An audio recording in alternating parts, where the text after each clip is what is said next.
बे समाव मोनसे गोनां रादाब साख्रिनि आनजाद होगिरि लाइमोनफोरनि थाखाय बे गोनां रादाबा नंगौ जाय लाइमोनफोरा साख्रिनि आनजाद होगोन साखाफारा जादो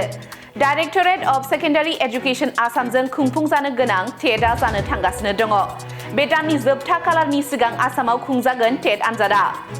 फैगौ 8 डिसेम्बर खालिनो टेट आनजाद होगिरि बिजाथिफोरनि अनलाइन एप्लाइ खालामनाया थुंगेगोन बेनि माखासे सान उनावनो रायजोआव खुंफुंजागोन टेट आनजादा नंगौ फैगौ 29 डिसेम्बराव खुंफुंनो थि खालामनाय जाबाय टेट आनजादखौ ग्रेजुएट टीचार आरो पोस्ट ग्रेजुएट टीचारनि थिसनथायनि थाखाय 29 डिसेम्बराव टेट आनजादा खुंफुंजागोन बे आनजादखौ डाइरेक्टरेट अफ सेकेन्डारि एजुकेशन आसामनि बानजायनायाव खुंफुंगोन मख'नो गोनांदि टेट आनजाद होगिरि बिजाथिफोरनि एडमिट कार्डखौ फैगौ 15 डिसेम्बर खालि फुंनि 11 रिंगानिफ्राय होनाय जागोन एडमिट कार्डखौ डाउनलड खालामनो थाखाय नोंथाङा मावख'आरि वेबसाइट madhyamik.assam.gov.in आव हाबनांगोन बेनि उनाव नोंथांनि एडमिट कार्डखौ डाउनलड खालामनानै लानो हागोन बे बाथ्राखौ मख'नाया गोनांदि नोंथांमोनहा सोरबाफोर जुदि टेट आनजाद होनो गोसो दं एबा फोरोंगिरि साख्रि मावनो गोसो दं अब्ला नोंथांनि आखायाव साननै सम दंबावो मानोना टेट आनजाद होनो थाखाय अनलाइन एप्लाइ खालामनाया दासिमबो सोलिगासिनो दङ फैगौ 8 डिसेम्बरसिम एप्लाइ खालामनाया सोलिगोन जुदि नोंथाङाबो टेट आनजाद होनो गोसो थाबैनो एप्लाइ खालामदो आरो जाय बिथांमोनहा फैगौ 29 डिसेम्बराव टेट आनजाद होगोन दानिफ्रायनो थियारि जादो बे समाव मोनसे गोनां रादाब साख्रिनि आनजाद होगिरि लाइमोनफोरनि थाखाय बे गोनां रादाबा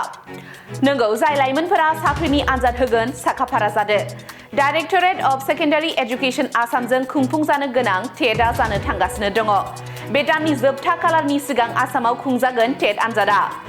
फैगौ 8 डिसेम्बर खालिनो टेट आनजाद होगिरि बिजाथिफोरनि अनलाइन एप्लाइ खालामनाया थुंगेगोन बेनि माखासे सान उनावनो रायजोआव खुंफुंजागोन टेट आनजादा नंगौ फैगौ 29 डिसेम्बराव खुंफुंनो थि खालामनाय जाबाय टेट आनजादखौ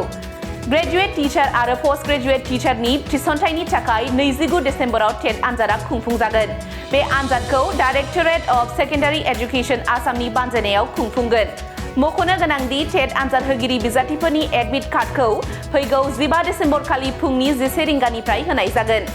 एडमिट कार्डखौ डाउनलड खालामनो थाखाय नोंथाङा मावख'आरि वेबसाइट madhyamik.assam.gov.in आव हाबनांगोन बेनि उनाव नोंथांनि एडमिट कार्डखौ डाउनलड खालामनानै लानो हागोन बे बाथ्राखौ मख'नाया गोनांदि नोंथांमोनहा सोरबाफोर जुदि टेट आनजाद होनो गोसो दं एबा फोरोंगिरि साख्रि मावनो गोसो दं अब्ला नोंथांनि आखायाव साननै सम दंबावो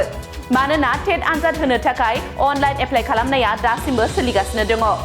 फैगौ 8 डिसेम्बरसिम एप्लाइ खालामनाया सोलिगोन जुदि नोंथाङाबो टेट आनजाद होनो गोसो थाबैनो एप्लाइ खालामदो आरो जाय बिथांमोनहा फैगौ 29 डिसेम्बराव टेट आनजाद होगोन दानिफ्रायनो थियारि जादो